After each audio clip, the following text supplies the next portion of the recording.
Haleluya. Itu. Kalau sudah diberkati adalah untuk memberkati. Nah hari ini saudara, saya ingin berbicara sesuatu untuk menutup rangkaian khotbah-khotbah saya dan beberapa teman-teman yang lain dari Januari sampai Juni. Ingat visi kita tahun ini adalah apa? Living a life of impact. Saudara diberikan investasi firman Allah setiap hari Minggu dari Januari sampai Juni, dan di conference adalah satu gerakan, satu perubahan paradigma yang saudara harus ambil sebagai anak-anak Tuhan yang memberikan impact. Dan hari ini berhubungan dengan Father's Day, saya ingin memberikan sesuatu sebagai satu kunci, satu kalau dibilang satu wrap up dari apa yang kita pelajari. Apa sebenarnya yang Tuhan mau? Mari sama-sama coba saudara. Kita lihat dalam kehidupan kita dalam Father's Day ini, setiap bapak pasti punya visi. Parents have a vision. Bapak itu selalu, orang tua itu harus punya visi. And a father always has a dream for his family, for his kid. Nah ini tema khotbah saya, the next one. Oh, nah ini. Ini Tio lagi kecil nih. Ya itu lagi umur berapa tuh hari itu? Umur 3. Lalu lebih makin gede makin gini. Masih gantengan bapaknya sih sekarang, nggak tahu nanti ya. Jadi orang tua selalu punya visi buat anak-anaknya. Oh saya mau anak saya kalau sudah besar nanti, oh jadi seseorang yang berarti. Pasti kan? Mana ada bapak-bapak yang begini, saya ingat bahwa anak saya ingin sekali anak saya kalau sudah besar jadi ya, misalnya orang yang nggak berguna, nggak ada kan? Bapak pasti punya mimpi buat anak-anaknya. Saya mimpi anak saya dulu lagi kecil saudara, masih kecil ditanya, Tio itu ditanya sama saya, yo, when you big, kalau saudara udah besar, saudara mau jadi apa? Kalau di Indonesia suka ditanya sama oma angkatnya. Dia bilang begini, mau jadi acul. Tahu acul? Rasul. Wah, sebelum diajarin siapa nih menjadi rasul. Sekarang kalau ditanya, mau jadi apa? Pastor. Wah, bener. Mikir dulu dia. Pasti bapaknya punya dream buat anaknya untuk bagaimana dia besarnya. Nah masalahnya saudara, sadarkah sebagai orang tua, sebagai bapak, pada saat sudah punya mimpi, pada saat kita punya visi, kita punya kewajiban untuk memberikan investasi. Betul atau betul?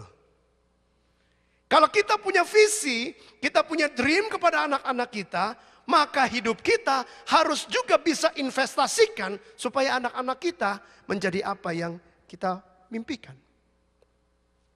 Mari kita lihat sekarang saudara, kita ambil contoh kepada Alkitab. Apa yang Yesus lakukan kepada murid-muridnya. Mari buka sama saya. Buka sama saya dalam Lukas pasal yang ke-9, ayat yang pertama sampai ayat yang ke-6. Lukas pasal 9, ayat yang pertama sampai yang ke-6. Karena begini saudara, kalau seorang itu mengajar, dia pasti memberikan impartasi sesuatu. Seorang yang ada di depan mimbar berbicara, mau nggak mau, suka nggak suka, tahu nggak tahu, dia memberikan impartasi sesuatu kepada orang yang mendengarkannya. Demikian juga seorang ayah, jika dia berbicara kepada anaknya, dia mengajar sesuatu kepada anaknya, dia memberikan impartasi sesuatu kepada anak-anaknya. Pertanyaannya apa yang kita impartasi? Dan Yesus pada saat ini dia mengajar murid-muridnya. Pada saat dia mengajar murid-muridnya, dia mengimpartasikan sesuatu kepada murid-muridnya. Nah mari kita lihat dalam Lukas 9 ayat 1 sampai 6. Dia bilang begini, maka Yesus memanggil 12 murid-muridnya. Enggak sendiri-sendiri loh. Dia panggil 12-12-nya, waktu itu Yudas Iskariot masih ada.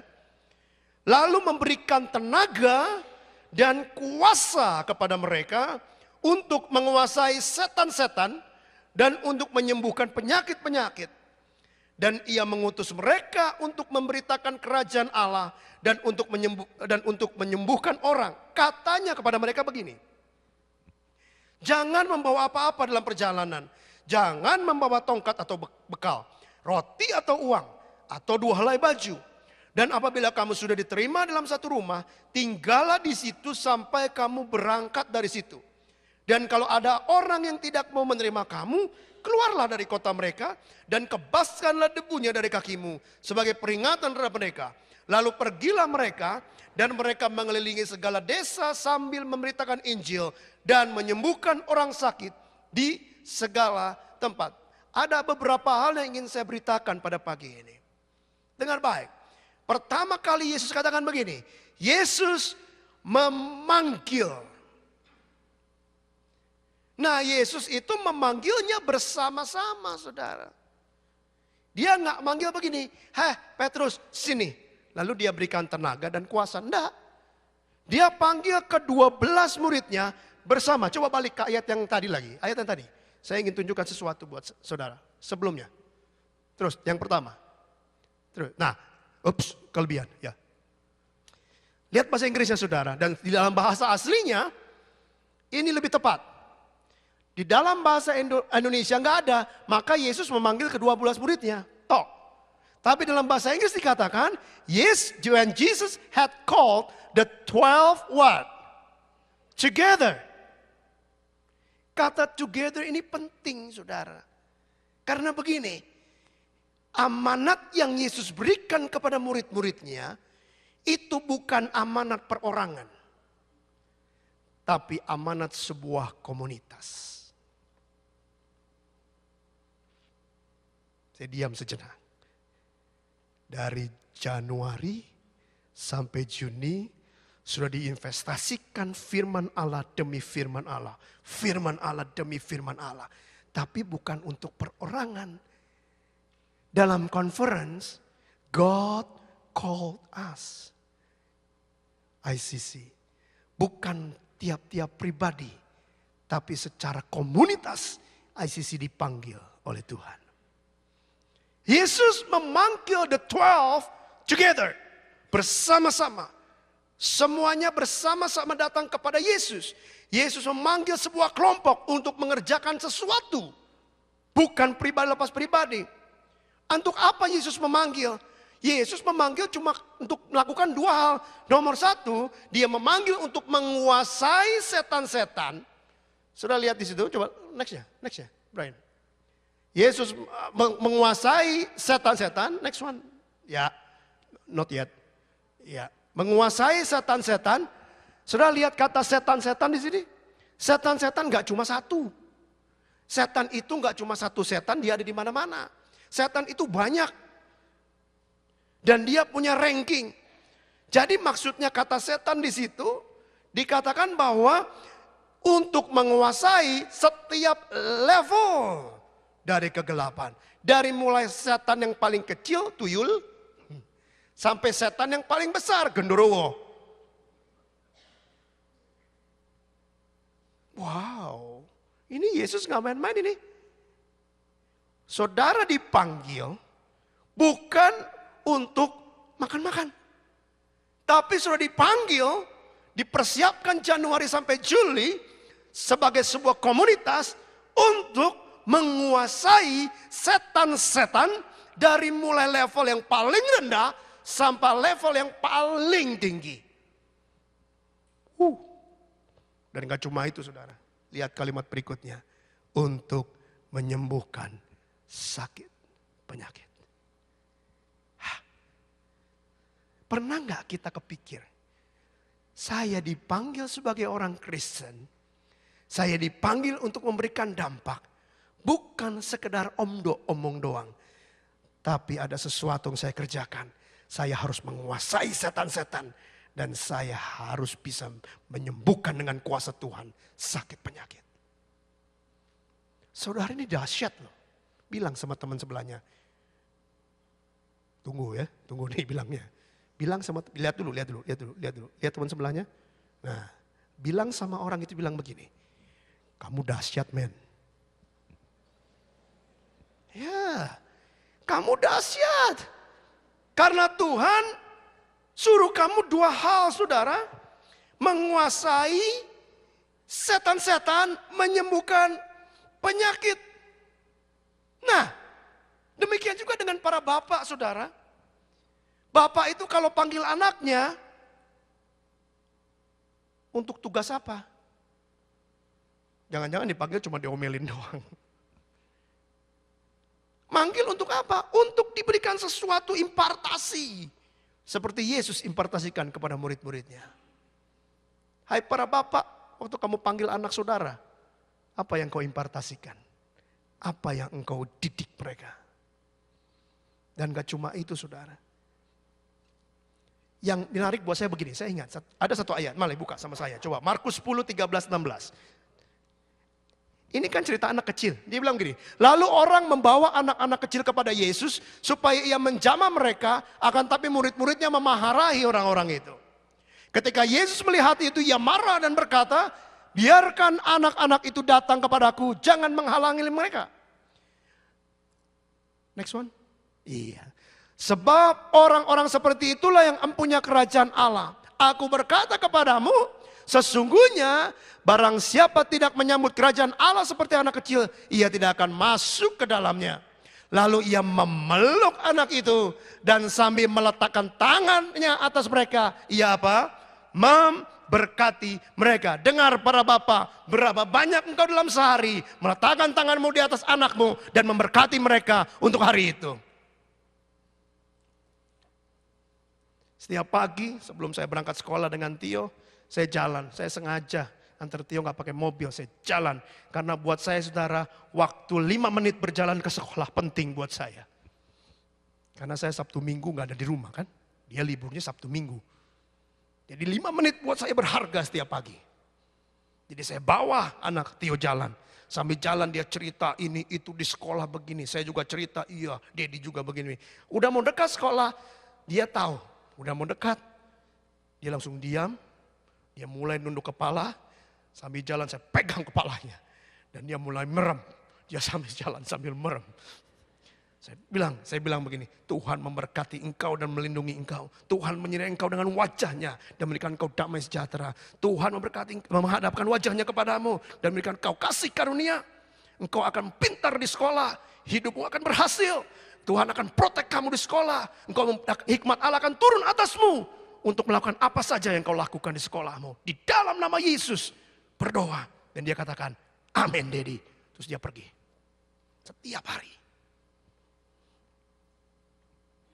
Saya mau mengajak para bapak di tempat ini.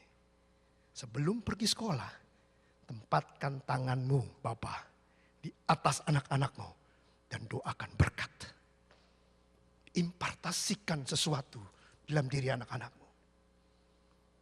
Karena itu Yesus marah. Waktu anak mau datang kok ditolak? Enggak, datang aku peluk. Dan Yesus tumpangkan tangan di atasnya. Dan berdoa untuk anak itu. Bagaimana dengan saudara? Para ayah. Waktu Yesus tahu tugas murid-muridnya adalah ini dan ini. Dia nggak tinggalkan begitu aja saudara. Yang kedua, Yesus nggak cuma memanggil. Yang kedua, Yesus memperlengkapi. Yesus memperlengkapi murid-muridnya bersama-sama dengan apa? Dengan dua hal. Dia memperlengkapi dengan tenaga dan dia memperlengkapi dengan kuasa. Dan saya bingung dalam bahasa Inggris dan Indonesia. Kenapa? Karena dua hal ini memiliki arti yang berbeda. Lalu saya coba cek saudara, ternyata kata kuasa dalam bahasa Indonesia atau dalam bahasa Indonesia dikatakan tenaga begitu ya, betul kan? Memberikan tenaga dan kuasa. Dalam bahasa Inggris dikatakan power, menggunakan kata dinamis. Saudara ingat Kisah Rasul 1 ayat 8 bilang apa? Maka engkau akan menerima dunamos, kuasa kalau Roh Kudus turun atas kamu. Jadi Yesus saat itu sedang memberikan sesuatu kepada muridnya, suatu power, satu kuasa yang dari tempat yang tinggi. Supaya murid-muridnya bisa menguasai setan dan menyembuhkan sakit penyakit. Yang kedua gak cuma itu saudara, selain kuasa, murid-muridnya dikasih authority, dikasih otoritas. Dalam bahasa Asia dikatakan apa? Exousia, artinya memiliki kekuatan kuasa atas sesuatu. Wow. Seperti contohnya kalau saya misalnya seorang raja, lalu saya berikan, saudara pernah nonton film Chinese kan? Yang kolosal perang gitu. Itu kalau rajanya sedang menyuruh sesuatu, dia kasih apa? Dia kasih ring ya. Lalu dikasih ke orang yang diperintahkan kan. Lalu orang itu pergi kan, melakukan tugasnya. Sebelum dia bicara, dia keluarkan ringnya raja kan. Dia bilang, lihat saya adalah wakil raja. Padahal orang biasa. Lalu semua orang melihat ring itu langsung berlutut dan sujud kan. Kenapa? Karena orang itu memiliki otoritas seorang raja. Thank you. Otoritas seorang raja. Dia punya ring, dia punya tanda yang sang raja berikan kepada orang itu. Dan waktu Yesus bilang memanggil untuk mengusir setan, menyembuhkan penyakit, dia berikan otoritas kerajaan Allah kepada murid-muridnya. Dengar ICC, dengar, tiap dari saudara, besar kecil tua muda, kaya miskin, dari manapun kau berasal, perempuan laki-laki, dengar baik. Ini waktunya saudara pergi. Dan waktu engkau pergi, lakukan sesuatu memberikan dampak. Tuhan gak tinggalkan begitu aja. Saudara diberikan tenaga, kuasa. Dan di dalam saudara sudah punya otoritas dari Tuhan. Karena itu kalau tahu begini, waktu saudara baca Matius 28, waktu tentang amanat agung Yesus katakan, pergilah jadikan semua bangsa muridku. Itu sebenarnya satu perintah dengan otoritas yang penuh dari Allah untuk melakukannya. Wow. Mari kita sama-sama sudah saat ini mengerti bahwa kita punya kuasa, kita punya otoritas untuk melakukan sesuatu. Dan Yesus pada saat itu memberikan otoritas dan kuasa merupakan dua hal yang diperlukan murid-muridnya. Bukan memberikan yang gak diperlukan, saudara. Yesus memberikan apa yang dibutuhkan, bukan yang tidak dibutuhkan. Bukan impartasi sesuatu yang sembarangan, tapi impartasi sesuatu yang memang murid-muridnya butuhkan untuk kedua belas orang ini sebagai kelompok mampu melakukan apa yang Tuhan minta. Jadi selama Januari sampai Juni, yang sudah dengar firman Allah, itu gak diberikan Tuhan secara sembarangan, saudara. Tapi Tuhan ajak tiap minggu dia impartasikan firman Allah. Supaya saudara bisa melakukan sesuatu. Nanti bulan Juli sampai Desember dan seterusnya. Saya tanya pada saudara. Kalau begitu, apa yang diimpartasikan saudara kepada anak saudara? Kadang-kadang bapak kan bingung.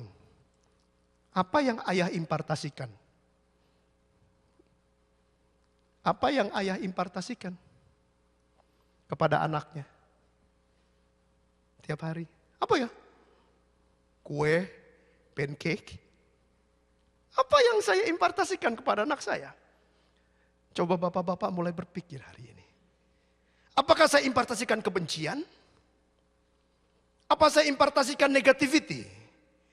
Apa saya impartasikan hanya soal uang?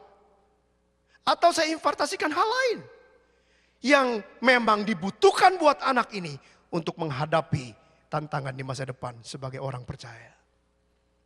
Coba kita pikir baik-baik. Karena kalau saudara salah kasih impartasi, kalau saudara salah kasih tools kepada anak-anak saudara, dengar baik, anak kita tidak bisa survive di keadaan dunia yang makin hari makin jelek ini.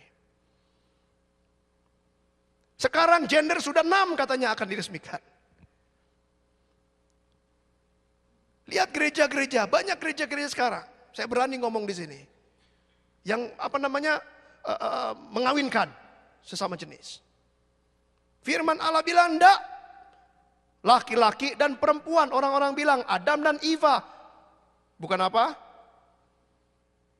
Hah? Adam and Steve.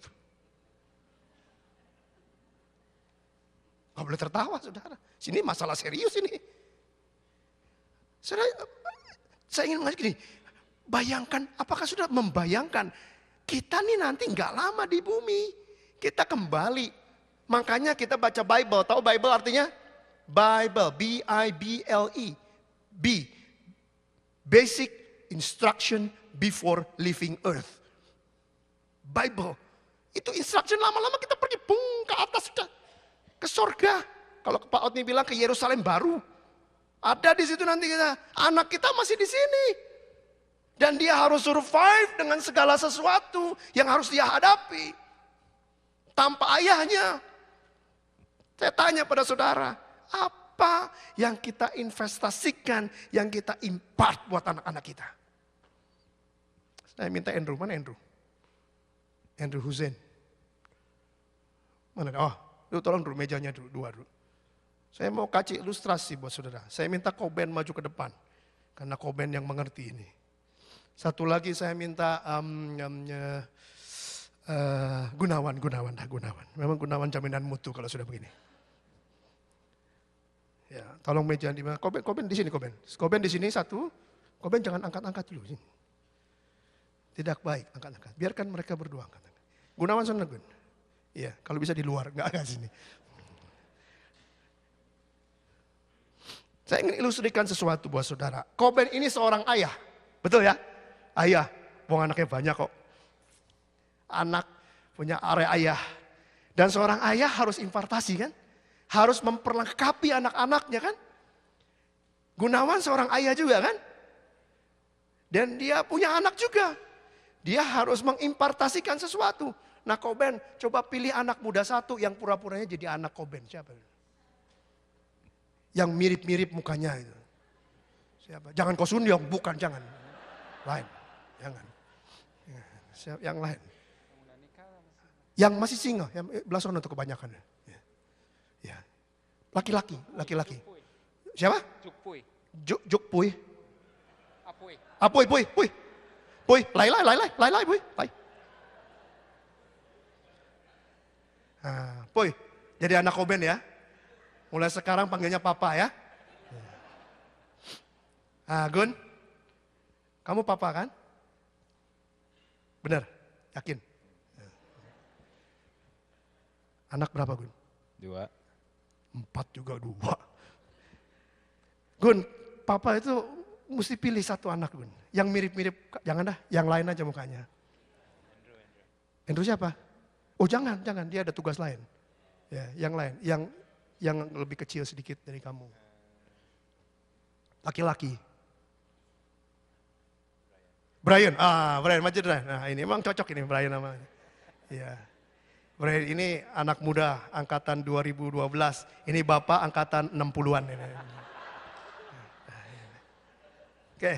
Nah, seorang ayah dan seorang anak. Satu kali sang ayah ingin impartasikan sesuatu. Gun sini Gun, tolong Gun. Lalu mereka harus mengimpartasikan kepada anaknya. Mereka memberikan perlengkapan kepada anaknya. Right? Nah, diberikan. Ya, diberikan. Koben, berikan kepada anaknya.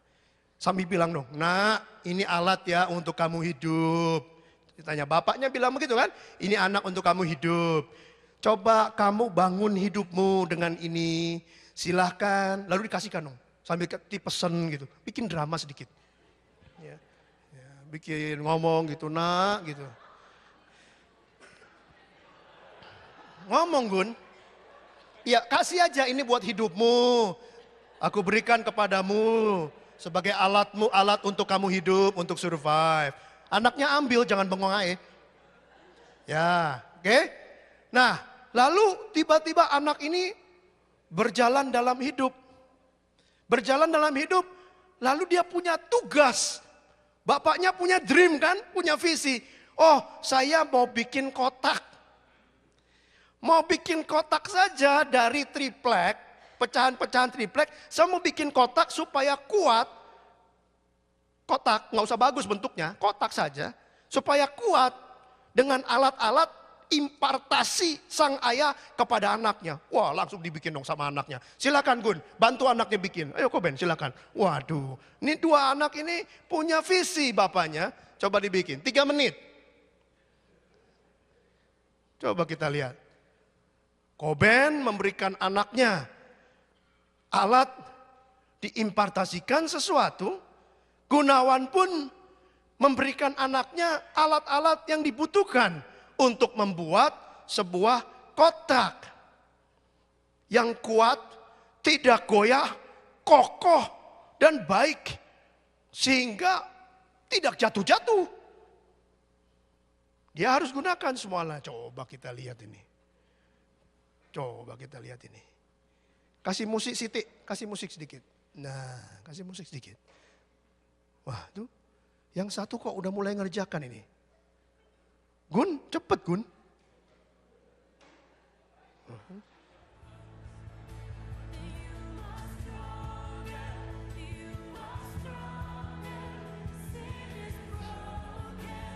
Ayo, gunakan alatnya itu. Kamu mau bikin zoo apa kotak gitu, Gun?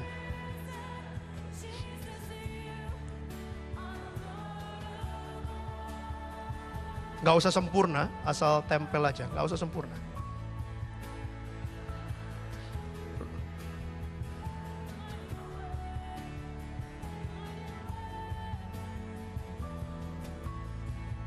Nah, ini susah dua-duanya rupanya.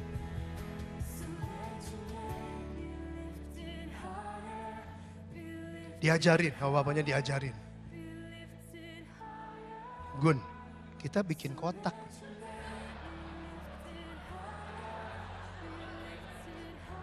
Perintahnya kotak, Gun. Kok malah bikin menara pengawas?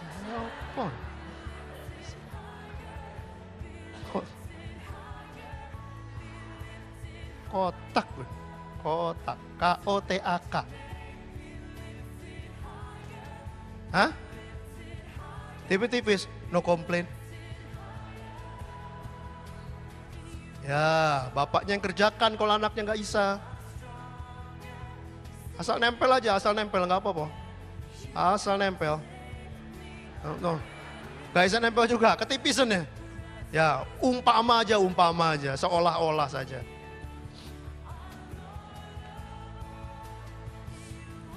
Bisa Gun?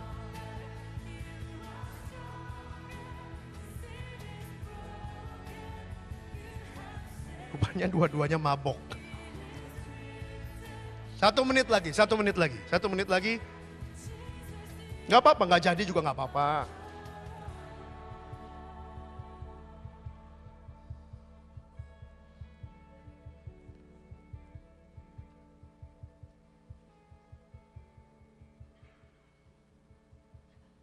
Nah,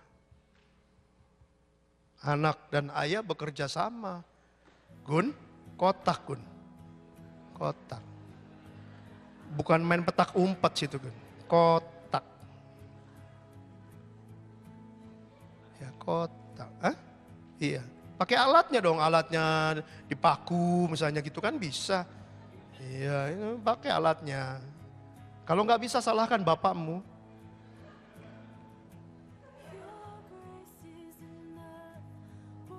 Oke, sudah. Saya cuma kasih ilustrasi saja. Coba Gunawan sama Brian naik ke atas ini. Gunawan sama Brian naik ke sana. Koben tolong naik ke atas ini. Kalau coba pegang masing-masing mic-nya itu. Ada 2 mic-nya. Tolong pegang mic. Saya ingin tanya sedikit. Dan mungkin sudah juga mulai mengerti apa yang saya arahkan sini. Mari, Apui, Lai. Tolong ambil mic-nya. Kira-kira Koben dikasih toolsnya apa sih, anaknya dikasih tools apa? Hammer. Hah? Hammer, apa lagi? Paku, lalu? Glue, terus? Triplek, ya kan? Dikasih sesuatu supaya bisa bangun kotak. Kamu suruh bangun kotak kan? Loh, kamu kasih apa sama anakmu alatnya? Nggak dapat apa-apa saya.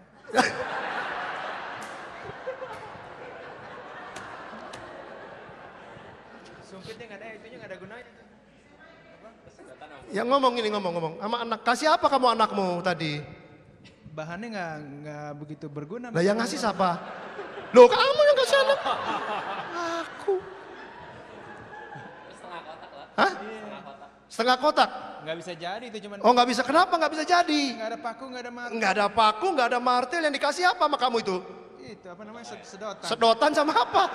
Botol air. Kamu nih gimana sih Gun? So anaknya disuruh bikin kotak, kamu kasih sedotan sama botol. Makanya tadi bikin tower kan. Makanya bikin tower, oh pintar. Komen, kira-kira kalau misalnya tripleknya itu cukup besar, cukup baik dengan alat paku dan palu yang Koben kasih sama anaknya, kira-kira mestinya bisa. Bisa ya? Bisa? Woi bisa dong? Bisa bikin. Kenapa bisa bikin? Karena saya ajarin dia. Ajarin, lalu apa lagi? Iya, handy juga. Handy juga. Lalu apa? Alatnya tepat nggak? Tepat. Tepat alatnya, paku sama palu. Tanya lagi. Kok kenapa nggak bisa? Nggak lengkap bahannya. Hah? Nggak lengkap bahannya. Kok nyalahin aku terus ini? Oh, iya Saya. Jadi kamu salah kasih tools ya? Oh, toolsnya apa? Nggak ada tools apa-apa. Nggak ada tools apa-apa. Kayu doang. Cuma perintah doang, suruh jadikan kotak toh. Benar? Nggak bisa dong? Nggak bisa. Terima kasih Gun. Balik kita tepuk tangan buat mereka. Sudah bisa mengerti maksud saya? Kita punya dream buat anak kita untuk jadi dokter, untuk jadi orang yang baik, bukan perampok, bukan pencuri, tapi tools yang kita kasih buat anak kita, tools yang salah. Sehingga pada saat mereka grow up, pada mereka sudah besar, mereka nggak bisa pakai toolsnya. Karena Dad, hidup saya ini kok rusak. Tools yang Bapak kasih buat saya kok nggak bisa dipakai. Uang yang Bapak kasih sama saya, kok nggak bisa fix the problem ini yang saya hadapi. Knowledge yang Bapak kasih sama saya, kok nggak bisa. Salah. Tapi kita sudah di sorga. Anak kita sendirian. Dengar baik para ayah. Impartasikan sesuatu yang mereka butuhkan dalam hidup. Yang betul-betul mereka butuhkan untuk menghadapi akhir zaman ini. Apa itu? Dan Yesus memberikan tools yang tepat buat murid-muridnya. Memberikan kuasa dan otoritas untuk melakukan. Dan setelah diberikan hal ketiga yang Yesus lakukan, Yesus mengutus murid-muridnya. Jadi dia nggak utus dulu sebelum memperlengkapi. Karena itu saudara-saudara yang kekasih, dengar baik begini. Januari sampai Juni adalah masalah memperlengkapi saudara dalam umat Tuhan di ICCC. Juli sampai Desember dan seterusnya, masa saudara diutus ke ladang Tuhan untuk memberikan dampak. Tuhan sudah memperlengkapi saudara sedemikian rupa untuk jadi alat-alat Tuhan. Mengutus cuma ada dua hal saudara yang dia utus. Next one. Mana Brian? Mengutus kita bersama untuk apa? Ada dua hal. Yang pertama, dia mengutus kita untuk memberitakan kerajaan Allah. Mana Brian? Tolong Brian.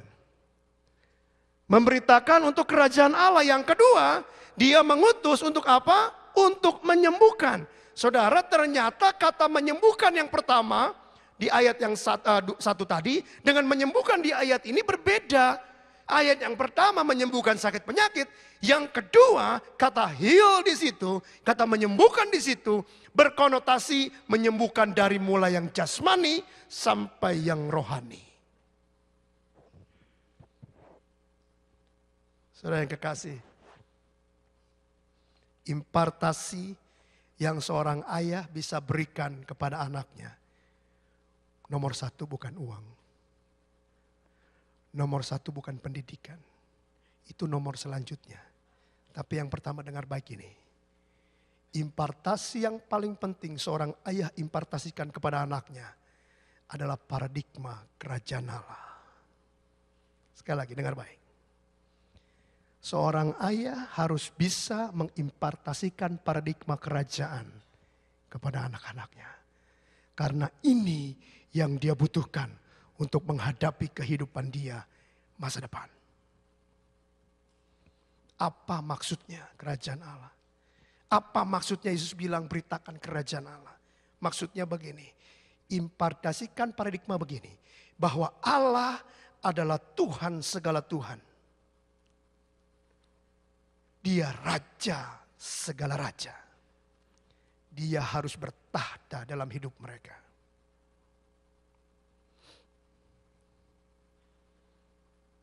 Bilang kepada anak-anak saudara, dalam hidupmu, jadikan Tuhan sebagai raja. Taati apa yang Tuhan katakan dalam hidupmu.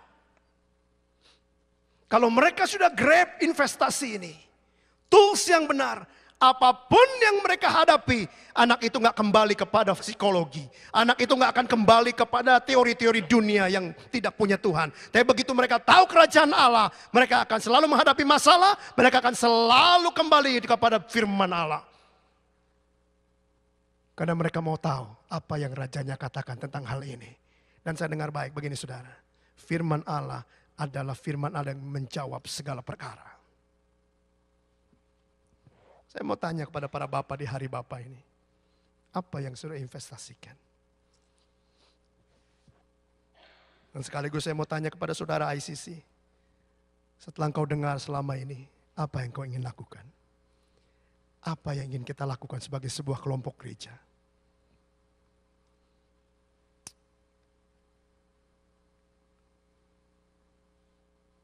Berita kerajaan Allah bukanlah suatu berita yang murahan. Bukan berita yang murahan, saudara. Berita kerajaan Allah bukan suatu berita yang murahan. Karena itu kalau ayat itu dibaca, dia bilang begini, kalau engkau diterima di rumah itu untuk memberitakan kerajaan Allah, maka engkau stay di situ. Tapi kalau engkau gak diterima di tempat itu memberitakan kerajaan Allah, kebaskan debu dan pergi. Dan itu menjadi peringatan akan mereka. Dengar baik, Tuhan itu memberitakan Injil, Tuhan itu memberitakan firman, firman itu gak murahan. Firmannya itu punya wibawa. Firmannya itu bukan firman sembarangan. Tapi firman yang punya otoritas. Jadi jangan main-main sama firman Tuhan. Siapa yang menerima firman, dia mendapat berkat. Siapa yang menolak firman, Tuhan peringati dia dengan luar biasa. Jadi jangan main-main dengan firman Allah. Apa yang Allah katakan, ya dan amin. Dia punya wibawa. Berita yang punya wibawa. Berita kerajaan Allah bukan berita sembarangan. Tapi berita kerajaan Allah adalah berita yang punya wibawa. Bukan murahan. Jadi saya dengar baik. Dalam bulan-bulan ke depan. Kalau saudara dengarkan firman Tuhan, dengar baik ini. Dengarkan dengan serius. Dengarkan dengan baik. Buka telinga lebar-lebar. Karena berita kerajaan bukan berita murahan. Dia punya wibawa. Kalau engkau dan saya tidak mau dengar, Tuhan akan kebaskan debunya. Dan dia beri peringatan kepada saudara. Karena Tuhan bukan Tuhan yang murahan. Dia Tuhan yang punya quote in quote, dia punya gengsi. Dia punya wibawa. Dan ceritakan ini kepada anak saudara. Anakku dengar, berita kerajaan Allah bukan murahan. Gereja bukan tempat murahan. Gereja kumpulan orang kudus bukan tempat sembarangan. Tapi gereja tempat kumpulan orang kudus adalah kumpulan orang-orang yang punya kuasa dan tenaga. Karena itu saudaraku yang kekasih, ini pesan Tuhan buat kehidupan kita pada bulan ini. Tuhan akan cukupkan semua power yang ada pada saudara. Kuasa yang saudara butuhkan untuk menjalani kehidupan ini. Dan apa yang terjadi ketika dia diperlengkapi, Tuhan panggil, diperlengkapi, diutus. Mereka melakukannya. Mereka melakukan banyak perkara. Mereka menyembuhkan orang sakit. Kalau ICC melakukan apa yang Tuhan perintahkan sejak Januari sampai Juni diinvestasikan. Dan mulai hari ini engkau pergi dan berikan dampak. Lihat, kerajaan Allah punya wibawa. Dan dia akan tunjukkan hasilnya buat saudara. Saudara akan tumpangkan di atas tangan orang sakit dan orang itu menjadi sembuh. Saudara hibur orang, orang itu akan terhibur. Saudara berikan jalan keluar kepada orang. Tuhan akan berikan hikmat buat saudara untuk melakukan segala perkara. Karena kerajaan Allah bukan murahan. Kalau dia katakan ya, maka kehendaknya akan jadi. Coba saya mau tanya saudara, ada 3 kodok. Ya, mana kodoknya? Nah, ada 3 kodok di atas balok. Saya mau tanya saudara begini. Jangan diklik dulu ya Brian ya. Ada 3 kodok di atas balok.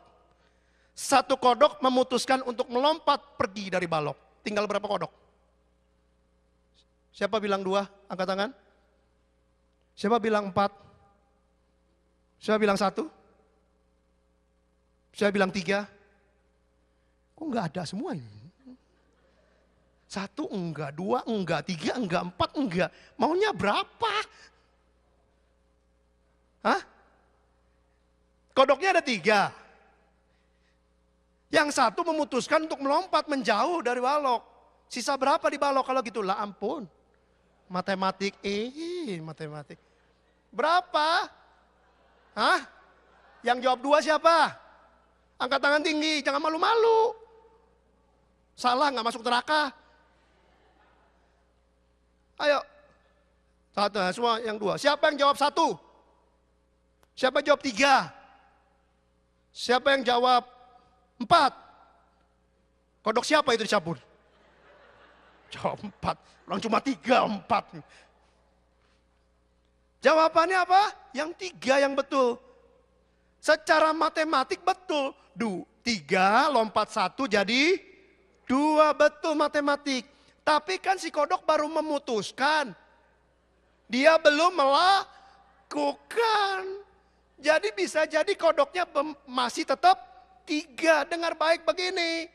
Making a decision, not necessarily doing the action. Memutuskan sesuatu tidak berarti bahwa saudara melakukannya. Karena itu saya sering kali kalau di Indonesia saudara. Kalau saya sudah altar call saya bilang siapa mau terima Yesus sebagai Kristus Tuhan. Angkat tangan tinggi, angkat tangan maju ke depan didoakan. Mereka memutuskan sih. Tapi begitu pulang saya bilang sama pendetanya. Si A, si B, si C, si D sudah bertobat. Masukkan Bible study.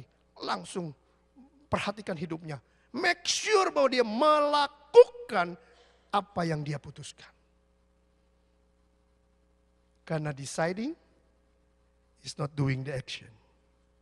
Deciding itu di sini. Doing itu actually you doing it.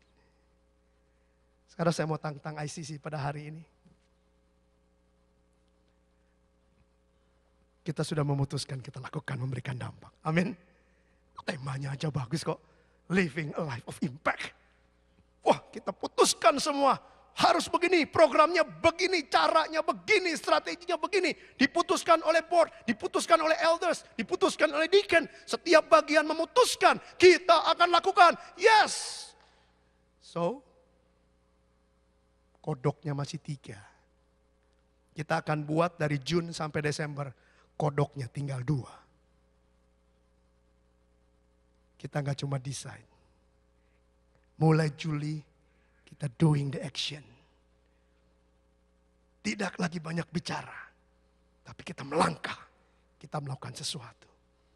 Karena Allah sudah impartasikan semua. Allah sudah memanggil. Allah sudah memperlengkapi. Dan Allah sudah mengutus saudara. Sekarang tinggal saudara lakukan. Lakukan. Amin. Dan juga para bapak di tempat ini. Satu hal yang saya mau buat hari ini. Tolong saya minta Andrew untuk panggil anak-anak sekolah minggu. Satu hal saya minta hari ini sebelum kita berdoa.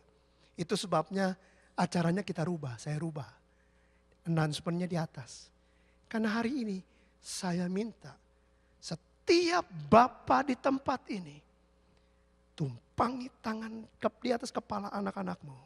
Dan berkati. Mungkin waktu sudah dengar tentang hal ini, sudah pikir, oh saya mau lakukan nanti di rumah. Mendoakan anak-anakku. You decide only. Nah sekarang saya mau tantang saudara. You actually doing it today, right now. in this place. Amin Bapak-bapak. Yang bapaknya mungkin lagi di luar kota, tidak ada tempat ini, ibunya wakili, tumpangi tangan, berkati. Berkati semua yang kau pikir perlu anak ini diberkati. Impartasikan sesuatu. Saya sering bilang begini sama Tio kalau dia lagi tidur. Saya juga manusia ya, saya punya banyak hal buruk, punya keterbatasan. Kadang kalau sambil tidur, Herni udah tidur, saya tuck-in dia. Karena dia selalu kalau malam minta di-tuck-in. Saya tuck-in dia, saya cium dia, lalu saya tumpangi tangan dia ke kepalanya. Saya bilang begini, aku impartasikan semua yang baik yang ada padaku. Untuk dia, dalam nama Yesus. Karena saya yakin saudara, seorang ayah harus memberikan impartasi. Pendidikan gak cukup, uang gak cukup, knowledge gak cukup, hikmat dunia gak cukup. Kesehatan gak cukup. Tapi impartasi kerajaan Allah itu yang paling penting dalam hidup anak-anak saudara. Bapak-bapak mau memberikan berkat buat anaknya pada hari ini? Nah sekarang anak-anak yang di sini, yang ada bapaknya di sini, larilah kepada bapakmu sekarang. Karena ini jangan sia-siakan ini. Ini jangan sia-siakan. Ini seperti cerita 1100 malam ini. Ayo yang anak-anaknya ada di situ, bapaknya ada di sini atau anaknya di sini, bapaknya situ, ayo. Ke mana? Ke tempat bapaknya. Siapa si Jessica? Bapakmu di mana? Sama Jacqueline. Wah itu bapakmu. Lari sana. Ayo. Bapak Kosun yang anaknya mana? Nyari anak. Siapa lagi yang anaknya di sini? Ada. Ayo siapa? Nanti anaknya dibawa ke bawah. Nanti para bapak tumpangi tangan dan berkati mereka. Amin. Mana nih anaknya lama bener. Nah itu pada datang. Mari silakan masuk.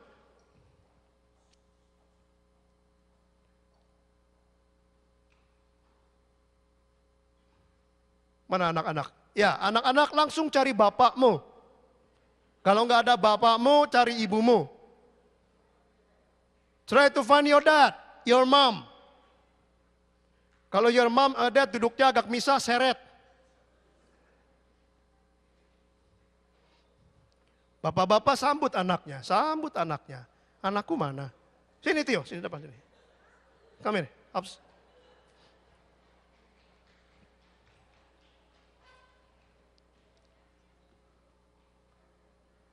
Mana lagi? Hah? Siapa? Elvin. Siapa Elvin? Ya gak apa-apa. Ya ayo anak-anak pergi ke papa mamamu. Cari papa mamamu.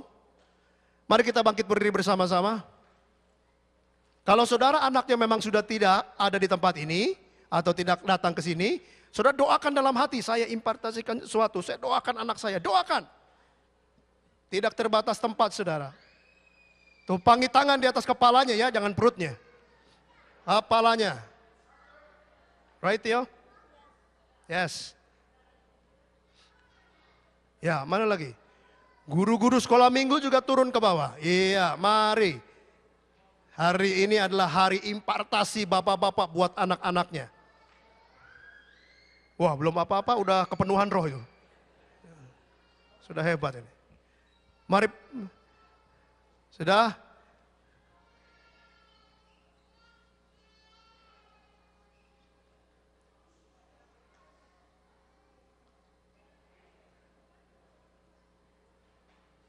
Oke, yang lain yang belum punya anak, doakan kami yang punya anak. Supaya benar impartasinya. Ya. Atau saudara yang belum punya anak, suami-suami yang istri yang belum punya anak, doakan istrimu. Tumpangi tangan di atas kepala istrimu. Kalau dia lebih jangkung, naik ke atas bangku. Tumpangi tangan di atas istrimu. Jadi benar dong. Sudah? Saudara siap untuk impartasikan sesuatu? Saudara siap untuk memberkati anakmu? Pikir dulu, berkat apa yang kau harus berikan ini? Berkat apa? Dipikir dulu para bapak-bapak. Nanti udah berdoa lupa. Apa ya? Apa ya? Susah nanti. Sudah? Yang tidak datang di sini ingat doakan anaknya di rumah atau dimanapun dia ada. Mari kita mulai berdoa dan berkati anakmu. Haleluya.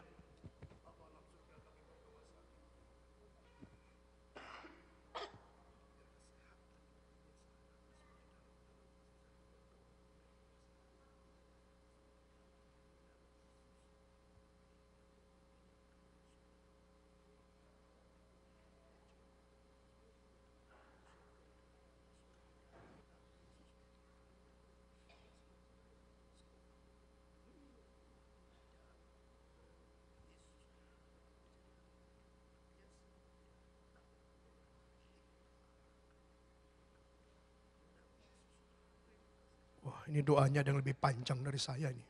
Satu Alkitab dibaca ini. Kalau udah gini anaknya luar biasa ini pasti. Haleluya. Nah dengar, kalau sudah dengar begini. Jangan cuma hari ini ya. Ya, besok pagi-pagi sebelum mereka berangkat kerja, berangkat sekolah, tumpangi tangan lagi. Walaupun habis pegang kue, tumpangi, suruh keramas lagi. Pokoknya doakan terus. Saya percaya anak saudara akan diberkati Tuhan dengan luar biasa. Amin saudara. Amin saudara. Mari beri tepuk tangan buat Tuhan dulu. Haleluya, haleluya, haleluya. Mari pemain musik kita minta untuk naik ke atas.